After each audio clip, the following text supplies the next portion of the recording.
اولاد اللہ رب العالمین کی ایک عظیم نعمت ہے، اور ایک ایسی نعمت ہے کہ انبیاء علیہم السلام بھی اولاد طلبی کے لیے اللہ تعالیٰ سے دعا کیا کرتے تھے۔ ہم ابراہیم علیہ السلام کی زندگی کا مطالعہ کریں، حضرت زکریا علیہ السلام کی زندگی کا مطالعہ کریں، اور دیگر تمام انبیاء علیہم السلام وہ اللہ رب العالمین سے اولاد کے لیے دعا کرتے تھے۔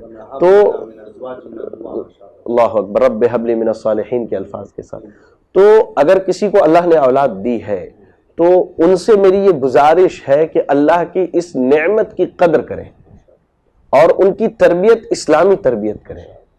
اور شیخ سوال لمبا نہ ہو جواب، میں ایک اشارہ کرنا چاہتا ہوں کہ جن کے یہاں تمام کوششوں کے باوجود اولاد نہیں ہوتی ہے انہیں صبر کرنا چاہیے، کیونکہ جمعہ کے دن ہم عموماً سورۃ الکہف کی تلاوت کرتے ہیں، اس میں اللہ رب العالمین نے ایک واقعہ بیان کیا ہے کہ ایک شخص کی اولاد ہے اور حضرت موسیٰ علیہ السلام اور حضرت خضر علیہ السلام کی ملاقات اس بچے سے ہوتی ہے، اور حضرت خضر اس بچے کو قتل کر دیتے ہیں۔ اللہ اکبر، قتل کر دیتے ہیں، مار دیتے ہیں۔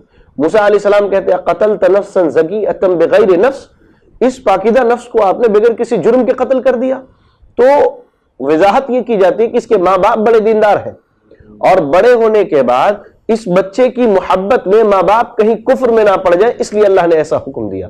تو اگر اولاد نہیں ہو کر کے ہم ایمان پر باقی ہیں تو اولاد ہو کر کے کفر پر جانے سے زیادہ بہتر ہے۔ پہلے تو صبر کرنا چاہیے، اور جہاں تک ٹیسٹ کا مسئلہ ہے تو ٹیسٹ دونوں کے ہوں، جانچ دونوں کے ہوں، اور علاج کا جو بھی جائز طریقہ اختیار کیا جا سکتا ہے اختیار کریں۔ الحمدللہ اس میں خیر ہے، اس میں برکت ہے، اور شریعت نے علاج کی اجازت دی ہے ہمیں۔ اور مزید ویڈیوز کو دیکھنے کے لیے آپ ہمارے YouTube چینل کو سبسکرائب کریں۔